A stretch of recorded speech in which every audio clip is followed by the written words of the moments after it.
गंडापुर साहब ने कल ये धमकी दी थी कि मैं अफगानिस्तान के साथ बराह रास्त रब्ता करना चाहता हूं और आज उन्होंने वो रब्ता कर दिया। यानी गोया कि सिर्फ वो धमकी तक नहीं रहे, उन्होंने अमली कदम भी उठा लिया। कैसे उठाया, किस तरह उठाया और इस अमली कदम के ऊपर वफाक क्या रिस्पांस कर सकता है, ये हम आपको आज के व्लॉग में बताएंगे। और इमरान खान साहब के बारे में ये खबर गर्दिश कर रही है कि अली अमीन गंडापुर साहब के साथ नाराज़ हैं। वो किस चीज़ पर नाराज़ हैं ये भी हम आपको आज के व्लॉग में बताएंगे। और आज इमरान खान साहब की हमशीरा और उसके साथ बैरिस्टर अली ज़फ़र साहब ने दोनों ने ये कहा कि इमरान खान साहब ने कहा है कि मेरी जान को ख़तरा है और ये मुझे जेल में मारना चाहते हैं। ये बात किस हद तक दुरुस्त है और इमरान खान साहब क्यों बार बार ये बात कर रहे हैं, ये भी हम आपको आज के व्लॉग में बताएंगे। और इमरान खान साहब ने स्ट्रीट मूवमेंट चलाने का ऐलान कर दिया है। क्या ये मूवमेंट चलेगी और अगर चलेगी तो कितनी कामयाब होगी, ये भी हम आपको आज के व्लॉग में बताएंगे। और खैबर पख्तूनख्वा के अंदर पुलिस ने एहतजाज करना शुरू कर दिया है। आज चौथा और पाँचवां दिन है। पुलिस क्यों नाराज़ है और उसके मुतालबात क्या हैं और क्या इसे अली अमीन गंडापुर साहब का फेलियर समझा जाए, ये भी हम आपको आज के व्लॉग में बताएंगे। लेकिन व्लॉग की तरफ जाने से पहले मेरी आपसे रिक्वेस्ट है कि चैनल को सब्सक्राइब ज़रूर कीजिएगा और ये जो बेल आइकन है इसको ज़रूर प्रेस करें ताकि नोटिफिकेशन आपको मिलता रहे। और यही वो सपोर्ट है, यही वो फेवर है जो आप हमारी कर सकते हैं। और हमने अगले 20 दिन में 30,000 नए सब्सक्राइबर्स का हदफ पूरा करना है। मुझे उम्मीद है कि ये हदफ भी पूरा हो जाएगा। अस्सलाम वालेकुम नाजरीन, मैं हूं फ़रूख अब्बास न्यूट्रल बाय जावेद चौधरी में। नाजरीन, आज हमारी जो टॉप स्टोरी है, सबसे पहली स्टोरी है वो गंडापुर साहब के हवाले से है। गंडापुर साहब ने एक धमकी दी थी। उन्होंने कहा था कि मैं अफगानिस्तान से डायरेक्ट बात करना शुरू कर सकता हूं। और ये बात वो क्यों करना चाह रहे थे, वो कह रहे थे कि मेरे सूबे के हालात ठीक नहीं हैं और इसके लिए जो हमारा खून यहाँ पे बह रहा है वो कोई पानी नहीं है, तो इसकी वजह से हम डायरेक्टली भी बात करने में इंटरेस्टेड हैं। जिस पे ख्वाजा आसिफ ने बड़ी सख्ती से और नाराज़गी से इसका जवाब दिया। उन्होंने कहा कि ये आप वफाक को चैलेंज कर रहे हैं। किसी भी दूसरे मुल्क से बात करने का जो हक होता है या इस्तेहकाक होता है वो सिर्फ वफाक का होता है, सूबा अपने बिहाफ पे नहीं कर सकता। लेकिन किसी को भी ये अंदाज़ा नहीं था कि गंडापुर तो बात करनी शुरू भी कर देंगे। उन्होंने मोहिबुल्लाह शाकी साहब से, कि जो कौंसल जनरल हैं अफ़गानिस्तान के, उन्होंने बात का आगाज़ कर दिया और उन्होंने कहा है कि हम जिरगा बुलाने में इंटरेस्टेड हैं। ये सब कुछ हो क्या रहा है, ये वो कर क्या रहे हैं कि वफाक को टक्कर दे दिया है या धमकी ही है अभी सिर्फ? ये पूरी स्टोरी डिटेल से जानते हैं जावेद चौधरी साहब से। अब ये कौंसल जनरल जो है वो ज़ाहिर मतहत होते हैं फ़ॉरेन ऑफिस के और फ़ॉरेन ऑफिस से उन्हें इजाज़त लेनी पड़ती है इस किस्म की मीटिंग्स के लिए। और अगर कोई मामला तय होना है तो वो वफाक के ज़रिए होगा, फ़ॉरेन ऑफिस के ज़रिए होगा। वैसे वो नहीं हो सकता। या इंटीरियर मिनिस्ट्री आएगी या डिफेंस मिनिस्ट्री आएगी उसमें, या फिर फ़ॉरेन सर्विस आएगी, फिर जाके ये मामला होगा, फिर ये जिरका हो सकता है। कोई भी गवर्नमेंट जो है वो गवर्नमेंट ऑफ पाकिस्तान की मर्ज़ी के बगैर ना जिरका बना सकती है ना अपने लोग भिजवा सकती है। ये एक रियलिटी है। और जो वीज़ा सर्विसेज है वो सारे इंटीरियर मिनिस्ट्री और फ़ॉरेन ऑफिस जो है वो दोनों मिल के फ़ैसला करते हैं। वो किसी सूबे के पास ये इख्तियार नहीं है कि किसी को वीज़ा दे सके या किसी के पासपोर्ट के ऊपर स्टैम्प कर सके या किसी को पाकिस्तान के अंदर या पाकिस्तान की ज़मीन के ऊपर इजाज़त दे कि वो बग़ैर वीज़े के आ सके। और इस चीज़ से पूरी तरह गंडापुर साहब भी वाकिफ़ हैं। ये कौंसल जनरल साहब से जितनी भी मुलाकातें कर लें, अगर जिरगा बनना है तो उस जिरगे ने पाकिस्तान आना है और उसने पाकिस्तान आना है तो उसके लिए वीज़ा चाहिए। वीज़े के बगैर कोई शख्स यहाँ पे नहीं आ सकता। और उसने अगर कोई समझौता करना है, कोई एग्रीमेंट करना है तो उसने गवर्नमेंट ऑफ पाकिस्तान के साथ करना है, उसने चीफ मिनिस्टर के साथ नहीं करना। ये एक हकीकत है जिसे गंडापुर साहब भी जानते हैं, पूरा पाकिस्तान भी जानता है, पूरी दुनिया भी जानती है और अफ़गानिस्तान भी जानता है इसको। अब जो गंडापुर साहब कौंसल जनरल के साथ मिले हैं तो मेरा ख्याल है सिर्फ़ और सिर्फ वो एक न्यूज़ बनाने के लिए मिले हैं। उसके अंदर कोई इन डेप्थ कोई रियलिटी नहीं है और कौंसल जनरल साहब भी जानते हैं। और अब अगर कौंसल जनरल साहब ने कोई कमिटमेंट की उनसे डायरेक्ट, तो फ़ॉरेन ऑफिस जो है कौंसल जनरल को पर्सोना नॉन ग्रांटा करार दे के उनको वापस भिजवा देगी अफ़गानिस्तान। ठीक है कि आप जाए नहीं वापस यहाँ से, तो आप कैसे ये फ़ैसला कर सकते हैं बग़ैर स्टेट को किसी तरीके एतमाद में लिए बगैर। और आप बार बार चीफ मिनिस्टर साहब से क्यों मिल रहे हैं जबकि आपने हमसे इजाज़त लेनी है। और ये कौंसल जनरल साहब अगर एक दो मरतबा और हरकत ये करेंगे तो ये इसको पैकअप कर दें, ठीक है, और इनको यहाँ से भेज देंगे। और फिर गंडापुर साहब उसको रोक नहीं सकेंगे कि जी आप यहीं पे रुकें, आप जा नहीं सकते क्योंकि दूसरा मुल्क है। अच्छा, यहाँ पे एक बड़ी दिलचस्प सूरत हाल और भी है। वो सूरत हाल ये है कि अफ़गानिस्तान जो है वो ज़ाहिर एक दूसरा मुल्क है और वहाँ पे तालिबान की गवर्नमेंट है और तालिबान की जो गवर्नमेंट है उसे पूरी दुनिया नहीं मानते। यानी दुनिया ने उसे तस्लीम नहीं किया। ठीक है, ऐसे ही है ना? बिल्कुल। अब गंडापुर साहब जो हैं एक ऐसी गवर्नमेंट के साथ मुज़ाकरात करना चाहते हैं जिसे दुनिया नहीं मानते और वो दूसरा मुल्क है। जबकि उससे जो आधा किलोमीटर दूर हैं वो फैसल करीम कुंडी साहब हैं, जो उनके गवर्नर हैं। तो जिसके साथ मुज़ाकरात करने चाहिए उनके साथ आपने अड्डा लगाया हुआ। उनको तो आप खैबर पख्तूनख्वा हाउस में दाखिल नहीं होने देते, नथिया गली में जो उनकी एनेक्सी है उसके अंदर दाखिल नहीं होने देते। उनको आप ये कह रहे हैं कि जनाब हम आपकी सड़कें बंद कर देंगे और आप गवर्नर हाउस के अंदर नहीं रह सकेंगे। तो जिसके साथ आप मुज़ाकरात कर सकते हैं, जो आपका हमसाया है, जो आपका शहर फेलो है, जो आपका गवर्नर है, जिसके सिग्नेचर से आपकी असम्बली जो है उसका इजलास शुरू होता है, जिससे आपने हल्फ दिलवाते हैं आप अपने मिनिस्टर्स को, उसके साथ जो आपके ताल्लुकात की नोयत ये है कि रोज़ाना आप उसके ख़िलाफ़ बयान दे रहे होते हैं और वो आपके ख़िलाफ़ बयान दे रहा होता है। तो जहाँ पे मुज़ाकरात करने चाहिए वहाँ तो आप कर नहीं रहे, और जहाँ पे आप नहीं कर सकते मुज़ाकरात वहाँ पे आप मुज़ाकरात करना चाहते हैं। ये अजीब सी बात है वैसे। और दूसरा ये है कि वफाकी हुकूमत जो आपकी एक अपनी गवर्नमेंट है, जिसके साथ आप बैठते हैं, प्राइम मिनिस्टर का एक ऑफ़िस है, उस ऑफ़िस में आप आते हैं, SICFC है, उसके इजलास में आप जाते हैं और एपेक्स कमेटी के इजलास वगैरह में आप जाते हैं, उसके साथ भी आप मुज़ाकरात नहीं करना चाहते, उनके साथ भी आप एंगेजमेंट नहीं चाहते। जो आपकी इनिशियल गवर्नमेंट है उनको रोज़ आप धमकियां दे रहे होते हैं कि जी हम आपकी टांगें तोड़ देंगे और किसी का बाप नहीं रोक सकता और मैं आ रहा हूँ और मैं जा रहा हूँ और मैं लाहौर के अंदर जलसा करके दिखाऊंगा और ओ मरियम देख मैं आ रहा हूँ वगैरह वगैरह। और सूबों के साथ भी आपके ताल्लुकात ये हैं कि आप लश्कर ले के आप पंजाब के अंदर आना चाहते हैं और ये धमकी दे रहे हैं कि जी मैं पंजाब को एक बार रोंद के चला जाऊँगा, और दूसरी तरफ पंजाब वाले कह रहे हैं कि आके देख ज़रा, और वो दिन कर रहे हैं कि जी अब 5 दिन रह गए हैं, 10 दिन रह गए हैं, 11 दिन रह गए हैं। उनके साथ ताल्लुकात की आपकी नोयत ये है। ठीक है, अफगानिस्तान के साथ आपने ताल्लुकात ठीक करना है। कमाल है वैसे, सलाम पेश करना चाहिए इस सलाहियत पर कि जिनके साथ आप मुज़ाकरात कर सकते हैं उनके साथ आपके टर्म्स ही ठीक नहीं है, जो आपके अपने घर के लोग हैं। और वहाँ जहाँ पे आप मामला सेटल नहीं कर सकते, क्योंकि तालिबान के साथ तो पूरी दुनिया कड्डा है, पूरी दुनिया के साथ उनके मामला सेटल नहीं हो सके आज तक, वहाँ पे जाके आपने सेटल करना है।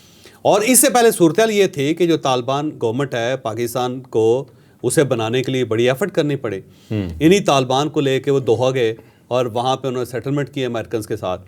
फिर जहाँ से अमेरिकन निकले अफ़गानिस्तान से, फिर इन लोगों को वहाँ पे भेजा गया। ये तो पाकिस्तान के अंदर बैठे हुए थे ना जी।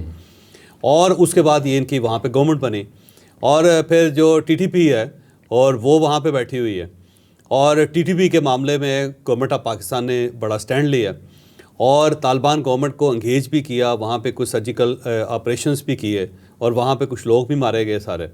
और वहाँ पे गवर्नमेंट ऑफ पाकिस्तान जो बड़े अरसे से उनको एंगेज कर रही है कि ये लोग जो हैं हमारे मतलूबा लोग हैं, या आप इनको निकालें या इनको आप मेन धारे में लेके आएँ, ये पाकिस्तान के अंदर गड़बड़ ना करें।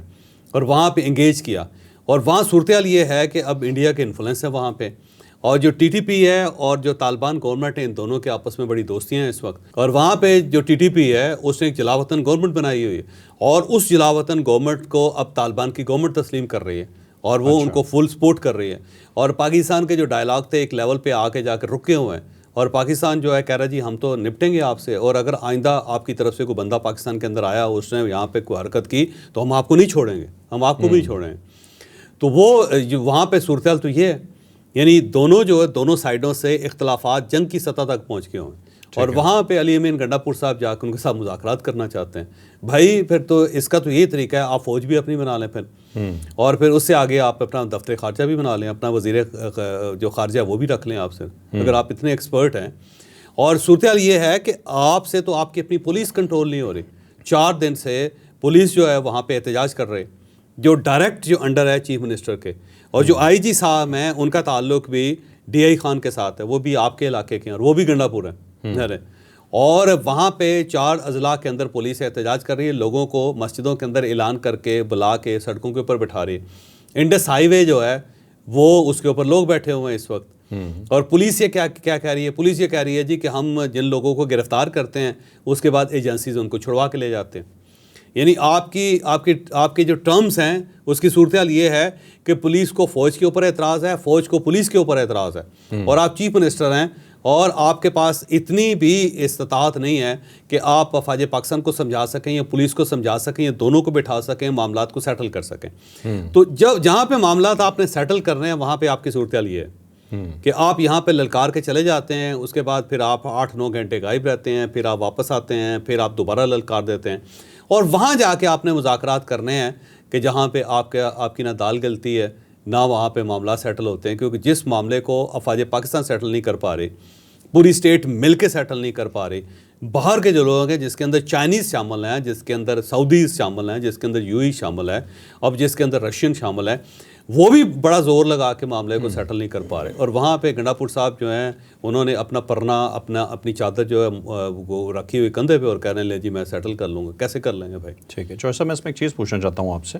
ये जो तालिबान जिनकी वजह से ये कह रहे हैं कि ये इन 4 अजला के अंदर बहुत प्रॉब्लम हो रही है, रात को बाहर लोग नहीं निकल सकते और पुलिस को भी प्रॉब्लम हो रही है जो कि हम बंदे पकड़ते हैं तो छुड़वा लिए जाते हैं, ये जो सब कुछ हो रहा है ये जो तालिबान की वजह से ही हो रहा है, ज़ाहिर बात है। ये तालिबान किस दौर में बिठाए गए थे यहाँ पे?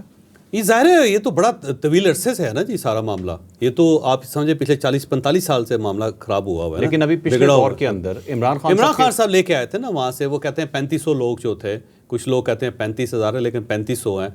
उनको जो टीटीपी के लोग थे उनको जनरल फैज़ हमीद साहब लेके यहाँ पे आए थे और वापस आए थे, और उस पर तो पाकिस्तान तहरीक इंसाफ के बाद में लोगों ने बहुत एतराज़ किया था। इनकी अपनी गवर्नमेंट थी, लोगों ने बड़ा एतराज़ किया कि ये आप क्या कर रहे हैं। इवन मुराद सईद साहब जो थे उन्होंने एतराज़ किया कि ये तो सवात के अंदर लोग आ गए हैं जहाँ से हमने बड़ी मुश्किल से मालाकंड से उनको निकाला था। तो ये तक वहाँ पर नौबत आई, ये सारा मामला तो अपने तोहफे। अच्छा, दूसरा ये है कि ये लोग जो हैं वो ज़ाहिर आके वहाँ पे गड़बड़ कर रहे हैं जो तालिबान हैं, और वहाँ पे और उनके कुछ मुतालबात हैं। वो मुतालबात ये हैं कि यहाँ पे शरीयत नाफज की जाए और ऐसी शरीयत नाफज की जाए जो काबुल के अंदर है, अफ़गानिस्तान के अंदर है। तो जब आप मुज़ाकरात कर रहे हैं तो फिर आप शरीयत नाफज कर दें, फिर तालिबान को इजाज़त दें कि वो अपनी ज़िली गवर्नमेंट हैं यहाँ पर बना लें और अपनी ज़ैली गवर्नमेंट्स बनाएँ और खैबर पख्तूनख्वा के अंदर फिर अमन हो जाए और उनकी अपनी एक फ़ोर्स हो, अपनी मलेशिया हो, वो आएँ जैसे उससे पहले था 2007 में 2006 में। तो फिर तो आप उसी तरफ जा रहे हैं ना जी आप। और दूसरा ये है कि सबसे ज़्यादा कैजुअलिटीज़ जो हैं इस सारे मामले में वो फ़ौज पाकिस्तान की हुई है। रोज़ वो लाशें उठा रहे हैं, और किस लिए उठा रहे हैं? खैबर पख्तूनख्वा को प्रोटेक्ट करने के लिए। अब अगर फ़ौज को पुल आउट कर लेते हैं आप, तो वो तालिबान आके तो मिनिस्टर्स को उठा के ले जाएंगे यहाँ से, बिजनेसमैन को उठा के लेके जाएंगे, चीफ मिनिस्टर हाउस के अंदर दाखिल हो जाएंगे।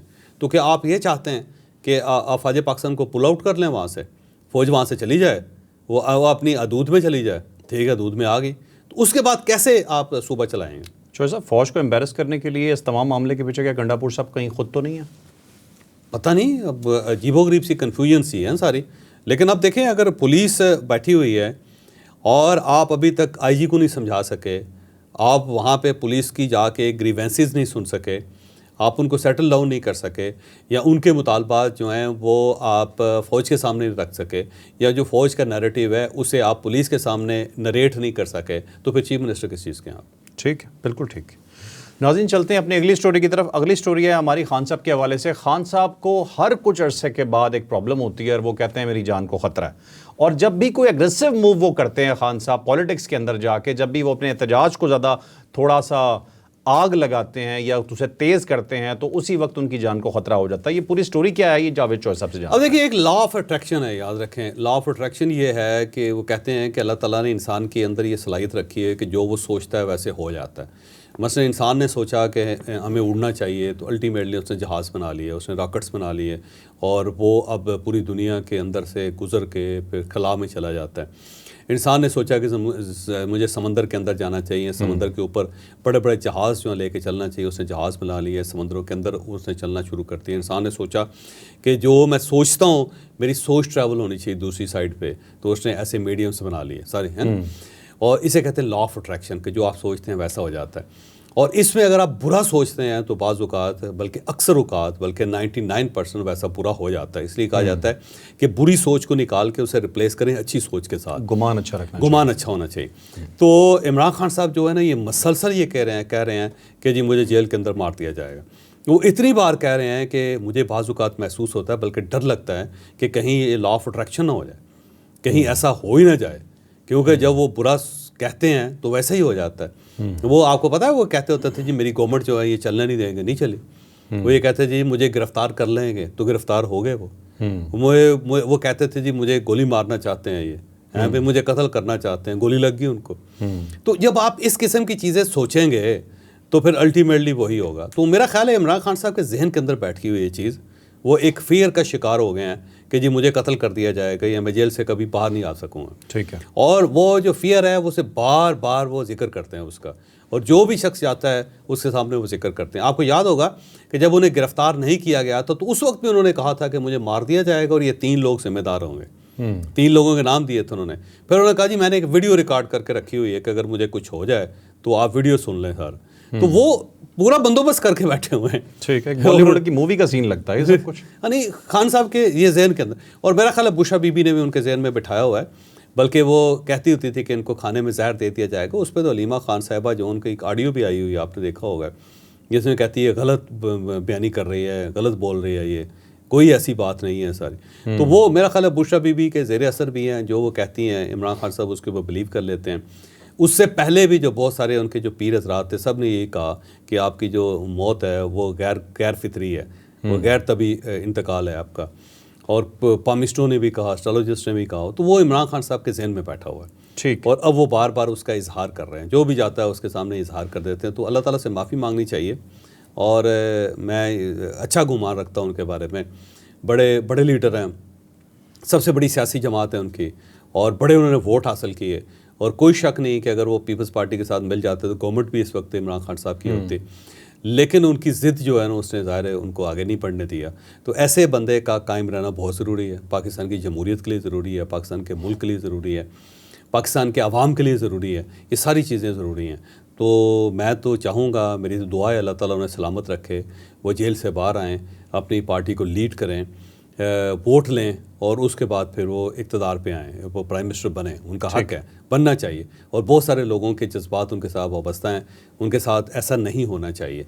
लेकिन जो बार बार जिक्र कर रहे हैं वो ख़तरनाक चीज़ है। मेरा ख्याल है इस सोच को निकालना पड़ेगा और इस सोच को अच्छी सोच के साथ रिप्लेस करना पड़ेगा।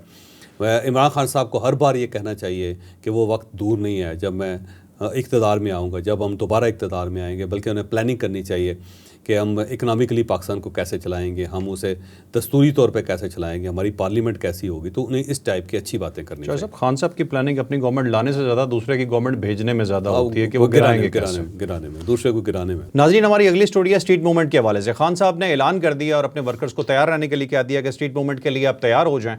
ये स्ट्रीट मूवमेंट कामयाब होती है या नहीं होती है कि ऑल्दो आज इन्होंने ये एहतजाज करना था जो इनका बाद में कैंसिल हो गया, अब ये आगे इसका मुस्तकबिल क्या हो सकता है? ये क्या कोई ख़तरे की घंटी तो नहीं है चॉइस साहब? मेरा नहीं ख्याल कि स्ट्रीट मूवमेंट कामयाब हो सकती है, क्योंकि इमरान खान साहब का ख्याल ये है कि जैसे बांग्लादेश के अंदर हुआ था, स्टूडेंट्स आए और उन्होंने गवर्नमेंट को तो उठा के फेंक दिया, और उनका कोई लीडर भी नहीं था, हम स्टूडेंट्स थे, और उनकी मूवमेंट चली, और उसके बाद पूरा सिस्टम जो था वो हिल गया वहाँ से। तो चीफ जस्टिस को भी गिरफ़्तार कर लिया गया, और जो बांग्लादेशी फ़ौज है उसके लोग भी गिरफ़्तार हो गए। वहाँ पे वुज़रा जो थे उनको गिरफ़्तार हो करके तो उनके ख़िलाफ़ ट्रायल शुरू हो गया। हसीना वाजिद वहाँ से भाग गई। ये खान साहब का एक ख़्याल है, लेकिन वो इस चीज़ को अंडरस्टैंड नहीं करते कि पाकिस्तान की रियलिटीज़ मुख्तलिफ हैं और दूसरी दुनिया की रियलिटीज़ मुख्तलिफ हैं। इमरान खान साहब इस वक्त जेल के अंदर हैं, लीड करने वाला बंदा है कोई नहीं। और गंडापुर साहब जो है ना, वो चीफ मिनिस्टर बने हुए खैबर पख्तूनख्वा के, वो पूरे पाकिस्तान के तो जो नहीं हैं चेयरमैन कि वो लीड कर सकें सारी मूवमेंट को। और जो बाकी लीडरशिप है पाकिस्तान तहरीक इंसाफ की, वो इस पोजीशन में नहीं है कि वो बाहर निकल के लोगों को मोबिलाइज़ कर सके। पिछले 1.5 साल से तो वो लोग नहीं कर सके, इनमें से कोई शख्स नहीं कर सका। पंजाब की सूरत हाल ये है कि वहाँ पे पार्टी का स्ट्रक्चर ही नहीं है, वो पार्टी का स्ट्रक्चर ख़त्म हो गया। हमाद अज़हर साहब मुस्ताफ़ी हो गए हुए हैं, लाहौर की सारी क़यादत ने इस्तीफ़े दे दिए हुए हैं। वहाँ पे कोई ऐसा बंदा नहीं है कि जो लोगों को इकट्ठा कर सके, को फंड इकट्ठाई कर सके, लोगों को बिठा सके, लोगों को ले कर चल सके। तो इस वक्त स्ट्रीट मूवमेंट जो है ना, मेरा नहीं ख्याल कि पाकिस्तान तहरीक इंसाफ कर सकेगी। और इससे पहले जितनी भी कॉल इमरान खान साहब ने दी है वो सारी नाकाम हुई। आपको पता है जेल भरो का उन्होंने कहा था कि जेल भरो, एक बंदा जेल में नहीं गया। जेल भरना तो दूर की बात है, फिर उसे कॉल ऑफ करना पड़ गया। आज जो यहाँ पे जो उन्होंने आज कॉल दी हुई है उसको कल उन्होंने वापस ले लिया। जबकि जी आपने तो एहतजाज करना था जुमा के दिन पूरे पाकिस्तान में, तो ये एक ट्रेलर था, आपको पता चल जाता है कि स्ट्रीट मूवमेंट चलती है या नहीं चलती। पहले ही दिन नाकाम हो गए। तो मेरा नहीं ख्याल। दूसरा जो 8 सितंबर का जलसा था, देखें उसको कामयाब नहीं कहा जा सकता फ़र्क, क्योंकि या तो लाखों लोग निकलते ना, पूरा खैबर पख्तूनख्वा निकलता, फिर देखते कि कौन उनको रोकता है।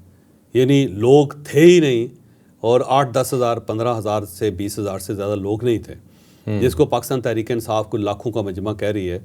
वो जब आप उसके एरियल शॉट्स देखते हैं तो आपके सामने आ जाता है कि कितने लोग होंगे सारे। और उन लोगों की कमी की वजह से ही गंडापुर साहब ने इस किस्म की तकरीर की कि कोई ना कोई तमाशा तो लगे, कोई ना कोई तो गिरफ्तारियाँ हों, कुछ ना कुछ तो मीडिया के अंदर जाए। तो उन्होंने मीडिया के लिए अपनी गज़ा बनाने की कोशिश की है। और अगर जलसा कामयाब होता तो और तरह की मामला होना था। तो जब आप खैबर पख्तूनख्वा से लोगों को नहीं निकाल सके तो पूरे पाकिस्तान के अंदर आप मूवमेंट कैसे चलाएंगे? क्या आप सिंध के अंदर चला लेंगे? क्या आप बलूचिस्तान के अंदर चला लेंगे? क्या आप पंजाब के अंदर चला लेंगे जहाँ आपका स्ट्रक्चर ही नहीं है? क्या आप कश्मीर के अंदर चला लेंगे? क्या आप गिलगित बल्तिस्तान में चला लेंगे? मेरा नहीं ख्याल कि किसी जगह पे ये काम हो सकता है। खान साहब भी इस चीज़ से वाकिफ़ हैं। तो आप देखिएगा, अभी सिर्फ उन्होंने कोई डेट नहीं दी, उन्होंने कहा कौम तैयारी कर ले बस। तो कौम कहाँ तैयारी करे और किस तरह तैयारी करे? तो मेरा नहीं ख्याल कि कौम अगर तैयारी कर रही होती या निकल रही होती तो 8 सितंबर को ही आ जाता, पूरा पंजाब ही आ जाता जी। लाहौर से कोई चलते ना जी, कोई 5 लाख लोग। जोसेफ खान साहब ने उसके बाद कहा था कि जो रूपोश लोग हैं वो सामने आए और गिरफ्तारियां दें, फिर क्या हुआ? हाँ, कुछ भी नहीं हो, कुछ भी नहीं हो।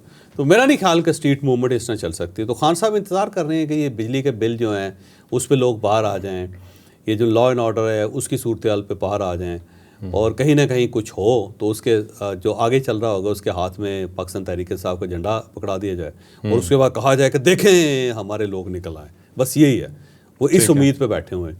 तो स्ट्रीट मूवमेंट जो है ना, मेरा नहीं ख्याल कि पाकिस्तान के अंदर सरदस्त चल सकती है। लोग जो हैं वो बेजार हैं, तमाम जो पॉलिटिकल एक्टिविटीज़ हैं उनके, वो नून लीग के साथ नहीं है, पीपल्स पार्टी के साथ नहीं है, इमरान खान साहब के साथ भी नहीं। वोट अलबत्ता इमरान खान साहब को लोगों ने दिए, और अगर नेक्स्ट इलेक्शन हो जाते हैं फौरी तौर पे तो वोट इमरान खान साहब को फिर मिलेंगे। लेकिन लोग, मेरा नहीं ख्याल कि अब खून देंगे या बाहर निकलेंगे या इमरान खान साहब के लिए डंडे खाएंगे। ठीक ठीक, अब चलते हैं नाजरीन अपनी आखिरी स्टोरी की तरफ। ये हमारी बहुत इंपॉर्टेंट स्टोरी है। चौधरी साहब इस पे बताइएगा ज़रा कि खान साहब गंडापुर साहब से नाराज़ क्यों होंगे? देखिए, दो चीज़ें हैं इसकी। एक चीज़ तो ये है कि इमरान खान साहब को ये खदशा है कि जो 8 घंटे गंडापुर साहब गायब रहे हैं तो उसमें कहीं कंप्रोमाइज़ ना कर गए हों वो।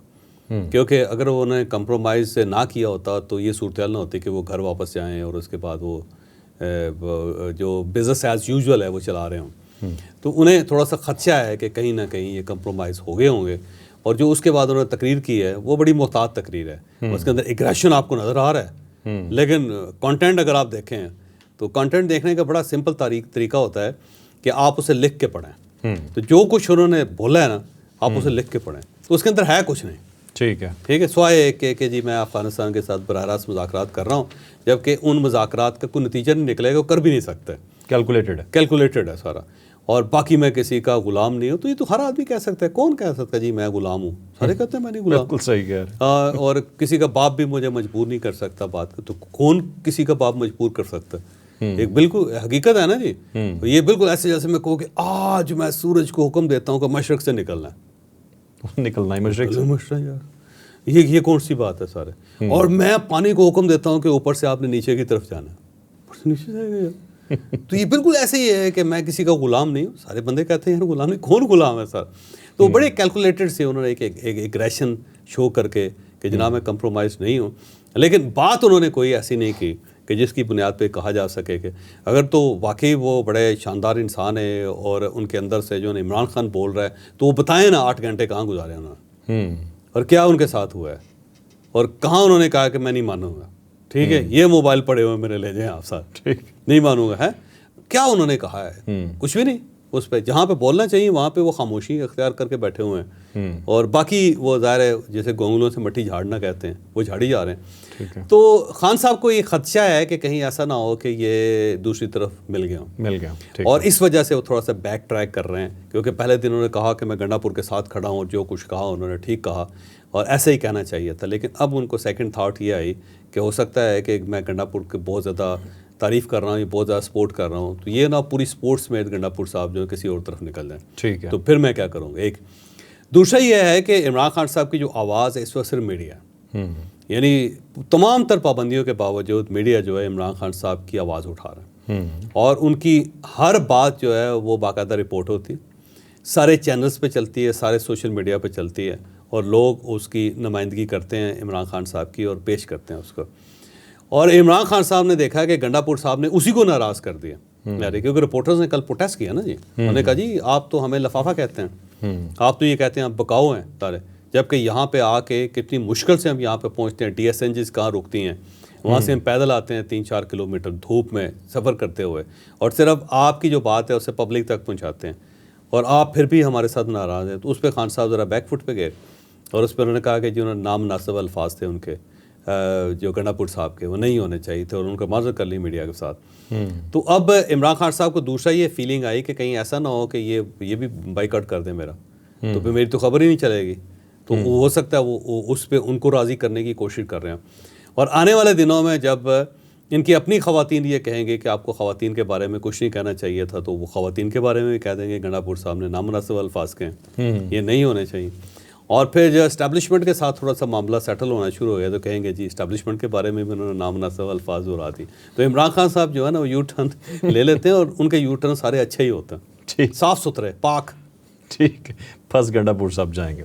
ठीक है, अब चलते हैं नाजरीन अपने मसले की तरफ। चौधरी साहब एक गिला आया है जी हमें, मुनीर अख्तर साहब हैं मुजफ्फरगढ़ से, वो कहते हैं जी आप साउथ पंजाब को अहमियत नहीं देते हैं, तो मैंने स्पेशली आज इनका ये इसलिए उठाया है। वो कहते हैं जी कि मुजफ्फरगढ़ से अलीपुर की जो रोड है उसे कातिल रोड बोला जाता है, और इसे बनवाया जाए, रिपेयर किया जाए। और उनका गिला ये था जी कि आप साउथ पंजाब से उठाते नहीं, ऑल्दो कि हम पंजाब का बंदा बोलेगा तो पता चलेगा ना। अब वो आए हैं तो डेफिनेटली उनका मसला बयान किया जा रहा है। मेरा ख्याल है पंजाब के अंदर ना सड़कों का बहुत ज़्यादा प्रॉब्लम है। बिल्कुल, हर मसला जो है ना सड़क से रिलेटेड है। तो पहले भी मरियम नवाज साहिबा से रिक्वेस्ट कर चुका हूँ, दोबारा कर लेता हूँ कि आप मेहरबानी करके पूरे पंजाब का सर्वे करवाएं, और जहाँ जहाँ सड़कें ख़राब हैं वो सड़कें रिपेयर करवा दें, और जहाँ बननी चाहिए उनको बनाएं। कि अगर कम्युनिकेशन नहीं होगी तो कुछ भी नहीं होगा। तरक्की का आगाज़ सड़क से होता है, सड़क हो जाए तो तरक्की हो जाती है, सड़क ना हो तो तरक्की नहीं होती। बिल्कुल। तो मेरा ख्याल अगर आपको पंजाब को तरक्की याफ्ता देखना चाहते हैं आप, तो फिर आपको चाहिए कि कम से कम सड़कें तो ठीक कर दें। सड़कें ठीक हो जाएंगी, पंजाब बहुत आगे चला जाएगा। और अगर आपने सड़कों पर तवज्जो नहीं दी तो जितने चाहें प्रोजेक्ट आप शुरू कर दें, जितनी मर्जी आप डिजिटल मार्केटिंग कर लें, पंजाब ही रहेगा, उड़ता पंजाब नहीं बने। ठीक, मुनीर अख्तर साहब उम्मीद है आपका गिला दूर हो गया होगा। हम तो मैसेजेस लेते हैं जी शिकागो से भी, KPK से भी, पंजाब से भी, हमारा पूरा पाकिस्तान है। आप जब भी कोई लॉजिकल बात करेंगे डेफिनेटली हम आपको उसके ऊपर रिप्लाई करेंगे। वैसे शिकागो को पाकिस्तान में शामिल किया आपने? वैसे नहीं, शिकागो से मतलब इंटरनेशनल को भी हम ले रहे हैं। अच्छा, ठीक। कहने का मतलब कि पाकिस्तान तो पूरा है ही है। हाँ जी, वैसे शिकागो जो शामिल किया ना आपने, कमाल कर दिया जी, मुबारक हो पाकिस्तान को, शिकागो आ गया। मुनीर साहब आपका उम्मीद है गिला दूर हो चुका होगा। अब मसला है जी दूसरा, मैंने आज 2 प्रॉब्लम्स उठाए थे, ये बहुत अच्छा लगा मुझे। आमिर साहब हैं जी, ये कहते हैं कि प्राइमरी स्कूल के बच्चे मोटरसाइकिल चलाते हैं और स्कूल कॉलेज वगैरह में कहीं पे इसकी तालीम नहीं दी जाती। खौफनाक चीज़ है, होना चाहिए। और ये मसला बड़ा खौफनाक है। पाकिस्तान एक ऐसा मुल्क है कि जिसके अंदर ड्राइविंग लाइसेंस के लिए किसी किस्म की ट्रेनिंग की ज़रूरत नहीं है आपको, जबकि पूरी दुनिया में ड्राइविंग स्कूल्स होते हैं और उनके SOPs होते हैं, और वहाँ पे जब तक आप ड्राइविंग स्कूल से सर्टिफिकेट नहीं लेते आपका ड्राइविंग लाइसेंस नहीं बन सकता, और वो पहला टेस्ट होता है। और यहाँ पे जितने भी driver, even prime minister house का जो ड्राइवर है ना, या प्रेसिडेंट का ड्राइवर, आप उससे पूछें कहाँ से ट्रेनिंग ली है, उसके पास कोई ऑफिशियल ट्रेनिंग नहीं होगी। और उसी ने इसी तरह किसी ने किसी की गाड़ी लेके उसे मार के तो उसी से उसने सीखा होगा, और उसके बाद प्रेसिडेंट साहब की गाड़ी चला रहा होगा या प्राइम मिनिस्टर की गाड़ी चला रहा होगा। एक तो मेरा ख्याल ड्राइविंग लाइसेंस जो है ना उसे मैंडेटरी कर देना चाहिए, एजुकेशन का हिस्सा बना देना चाहिए कि जो शख्स FA करेगा वो उसके बाद ट्रेनिंग लेगा बाकायदा, और ट्रेनिंग के बाद उसके पास ड्राइविंग लाइसेंस आएगा और फिर उसे FA की सनत मिलेगी। ठीक है। और अगर वो ट्रेनिंग नहीं लेता, ड्राइविंग लाइसेंस नहीं लेता, तो उसे FA की सनत नहीं मिलनी चाहिए। तो और दूसरा ये है कि कॉलेजेस के अंदर आप मैंडेटरी कर दें कि वो किसी एक ड्राइविंग लाइसेंस के लिए किसी एक ड्राइविंग स्कूल के साथ वो एसोसिएट हों और अपने स्टूडेंट्स को वहाँ पे भेजें, और एजुकेशन देनी चाहिए कि बच्चों को ना चलाने दें। और उसके बाद जो है ना पूरे पाकिस्तान के अंदर जहाँ आप ये देखें कि बगैर ड्राइविंग लाइसेंस के कोई बंदा गाड़ी चला रहा है या मोटरसाइकिल चला रहा है या उसकी उम्र 18 साल से कम है, तो मेरा ख्याल है ठीक ठाक किस्म की सज़ा होनी चाहिए, क्योंकि वो शख्स सिर्फ अपनी ज़िंदगी को दाव पर नहीं लगाता, वो दूसरे लोगों की ज़िंदगी को भी दाव पर लगा देता। ठीक है। चौधरी साहब आज सवाल बड़ा ख़तरनाक है जी। चौधरी तबस्सुम जावेद साहब ने क्वेश्चन किया है, क्या मार्शल लॉ लगाने से मुल्क के हालात बेहतर हो सकते हैं? नहीं, बिल्कुल नहीं होंगे, बिल्कुल नहीं होंगे। आज तक दुनिया में मार्शल लॉ लगाने से कोई मसला हल नहीं हुआ। लेकिन सवाल ये है कि जब डेमोक्रेसी काम नहीं करेगी और जब पार्लियामेंट काम नहीं करेगी अपना, जब सूबों के अंदर जो गवर्नमेंट्स हैं वो हेट और हीट पे चलती रहेगी, तो अल्टीमेटली क्या होगा? या तो फिर मुल्क चला जाएगा या फिर आपको कहीं ना कहीं एमरजेंसी लगा के मामलात को सेटल करना पड़ेगा। मैं मार्शल लॉ के ख़िलाफ़ हूँ, मैं बिल्कुल उसकी हमायत नहीं करता। मैं एमरजेंसी के ख़िलाफ़ हूँ, मैं बिल्कुल उसकी हमायत नहीं करता। लेकिन जब मरीज़ की जान बचानी हो तो आपको सर्जरी करनी पड़ जाती है। और बदकिस्मती से पाकिस्तान के अंदर जमहूरियत नहीं चल रही, जो हमारी बहुत बड़ी बदकिस्मती है। तो मेरा ख्याल है रुक के इस सिस्टम को दोबारा रीस्टार्ट करना पड़ेगा। वैसे इस सूरत हाल में ये नहीं चल सकता। ठीक, नहीं चल सकता। नाज़रीन, आपने आज का व्लॉग देखा, यकीनन बहुत इन्फॉर्मेटिव रहा होगा। लाइक शेयर सब्सक्राइब करना ना भूलिएगा। इजाज़त दीजिए, अल्लाह हाफ़िज़।